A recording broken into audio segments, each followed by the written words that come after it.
Hello students, good morning. कैसे हैं आप सब? आशा है आप ठीक होंगे। स्वागत है आपका अपने ही चैनल न्यू एडवांस स्टडी में। आप अपने हिंदी व्याकरण की किताब निकालें और उसका पाठ विशेषण निकालें। हिंदी की वीडियो को सबसे पहले पाने के लिए आप इस चैनल को सब्सक्राइब करें, लाइक करें और अपने दोस्तों के साथ शेयर करें। आज हम पढ़ेंगे हिंदी व्याकरण के पाठ विशेषण के प्रश्न उत्तर। आइए शुरू करते हैं। हमारा पहला प्रश्न है, विशेषण किसे कहते हैं, इसके कितने भेद होते हैं? इसका उत्तर है, जो शब्द संज्ञा और सर्वनाम की विशेषता बताते हैं उन्हें विशेषण कहते हैं। जैसे रमेश मेरा बड़ा भाई है, टोकरी में लाल सेब रखे हैं। तो इनमें क्या विशेषता है? भाई कौन सा है? बड़ा। सेब कैसे है? लाल है। उपयुक्त वाक्य में बड़ा, लाल, सात तथा दयालु शब्द विशेषण है। ये बड़ा शब्द किसकी विशेषता बता रहा है? भाई की। लाल सेब की। सदस्य कितने हैं? 7। वे प्रधानाचार्य की विशेषता बता रहे हैं। विशेषण के भेद। विशेषण के 4 भेद होते हैं। नंबर 1 गुणवाचक विशेषण, नंबर 2 परिमाणवाचक विशेषण, नंबर 3 संख्यावाचक विशेषण, नंबर 4 सार्वनामिक विशेषण। अगला प्रश्न है, तत्सम शब्दों की उत्तर और उत्तम अवस्थाओं को किस प्रकार बनाते हैं? उदाहरण दीजिए। तत्सम शब्द संस्कृत से आए विशेषण शब्दों की उत्तर और उत्तम अवस्थाएं बनाने के लिए क्रमशः तर और तम जोड़ देते हैं। जैसे तत्सम शब्द किसे कहते हैं? जो संस्कृत के शब्द होते हैं उन्हें तत्सम शब्द कहते हैं।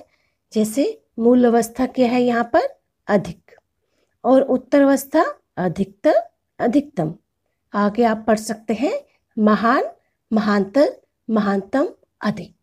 अगला प्रश्न है, हिंदी के विशेषणों की उत्तर और उत्तम अवस्थाएं कैसे बनाई जाती हैं?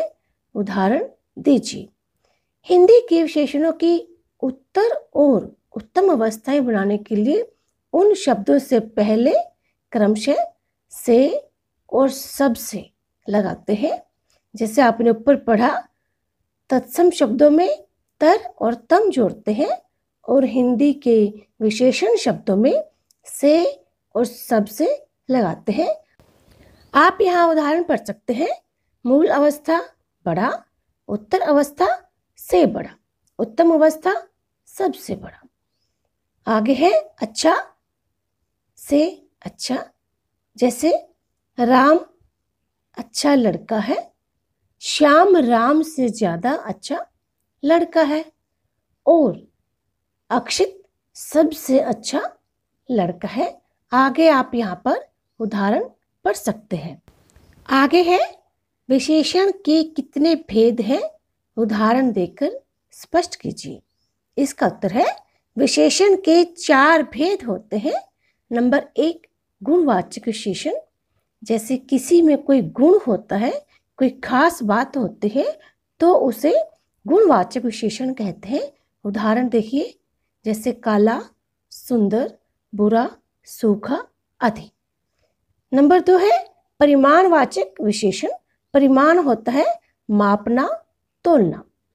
इसके उदाहरण देखिए, थोड़ा, 1 लीटर, बहुत, मोटा, अधिक। नंबर 3 है संख्यावाचक विशेषण। जैसे नाम से पता चलता है कि संख्या आती है इसमें, संख्यावाचक विशेषण। 7वीं, 4, 7, कम, अधिक, अधिक। नंबर 5 है सार्वनामिक विशेषण। इनके उदाहरण देखिए, वह, यह, इस, अधिक। आगे है विशेषण और विशेष्य में अंतर। उदाहरण सहित स्पष्ट कीजिए। विशेषण और विशेष्य में अंतर, क्या अंतर होता है? जो शब्द संज्ञा या सर्वनाम की विशेषता बताते हैं उन्हें विशेषण कहते हैं, जबकि जिस संज्ञा या सर्वनाम की विशेषता बताई जाती है उसे विशेष्य कहते हैं। जैसे काला कुत्ता में काला क्या है? विशेषण। कुत्ता क्या है? विशेष्य। इसी प्रकार छोटी बहन में छोटी क्या है? विशेषण है, और बहन क्या है? विशेष्य है। आगे है पर विशेषण किसे कहते हैं? उदाहरण देकर बताइए। इसका उत्तर है विशेषण की विशेषता बताने वाले शब्दों को पर विशेषण कहते हैं। जैसे उदाहरण देखिए, रानी ने बहुत सुंदर पोशाक पहनी है। यदि हम इस वाक्य को ऐसे लिखें, रानी ने सुंदर पोशाक पहनी है, तो सुंदर क्या है? विशेषण। लेकिन यहाँ पर क्या लिखा है? रानी ने बहुत सुंदर पोशाक पहनी है। सुंदर के आगे बहुत लगा है, तो बहुत शब्द क्या है? पर विशेषण है। जैसे आगे पढ़िए, प्रातः काल का दृश्य अत्यंत सुहावना था। उपयुक्त वाक्यों में बहुत और अत्यंत क्रमशः सुंदर और सुहावना विशेषणों की विशेषता बता रहे हैं, ये पर विशेषण है। आगे है सार्वनामिक विशेषण व विशेषण में अंतर उदाहरण सहित स्पष्ट कीजिए। इसका उत्तर है सार्वनामिक विशेषण व विशेषण में अंतर किसी संज्ञा या सर्वनाम की विशेषता बताने वाले शब्द को विशेषण कहते हैं। जैसे मोहन चतुर बालक है, यहाँ चतुर शब्द क्या है? विशेषण है।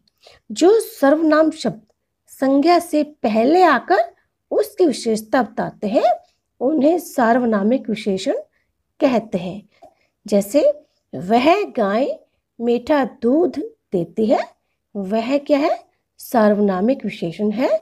जो संज्ञा क्या है? गाय से पहले आ रहा है। आइए आगे पढ़ते हैं। आगे है विशेषण की कितनी अवस्थाएं होती हैं, प्रत्येक का उल्लेख कीजिए। विशेषण की 3 अवस्थाएं होती हैं जो निम्नलिखित है। नंबर 1 है मूल अवस्था। इसमें किसी व्यक्ति, वस्तु या स्थान के गुण दोष की विशेषता सामान्य रूप से बताई जाती है, किंतु किसी अन्य से इसकी तुलना नहीं की जाती। जैसे विकास मोटा है, शिवा बुद्धिमान है। नंबर 2 है उत्तरावस्था। इसमें 2 व्यक्ति, वस्तुओं या स्थानों की तुलना की जाती है। जैसे विकास विजय से अधिक मोटा है, शिवा सन्नी से अधिक बुद्धिमान है। नंबर 3 है उत्तम अवस्था। इसमें 2 या 2 से अधिक व्यक्ति, वस्तुओं या स्थानों की तुलना करके किसी एक को सबसे अच्छा या सबसे बुरा बताया जाता है। जैसे आप यहाँ पर उदाहरण देखिए, विकास सबसे मोटा है, शिवा सबसे बुद्धिमान है। आगे है विशेषणों की रचना किन किन शब्दों से की जाती है, प्रत्येक के 2-2 उदाहरण भी दीजिए। विशेषणों की रचना संज्ञा, सर्वनाम, क्रिया, अव्यय आदि में कुछ शब्दांश जोड़कर निम्न प्रकार से की जाती है। शब्दांश का अर्थ होता है कि शब्द का छोटा भाग। नंबर 1 है संज्ञा शब्दों द्वारा विशेषणों की रचना। जैसे धन से धनी, दया से दयालु। नंबर 2 है सर्वनाम शब्दों द्वारा विशेषणों की रचना। जैसे यह से ऐसा, वह से वैसा।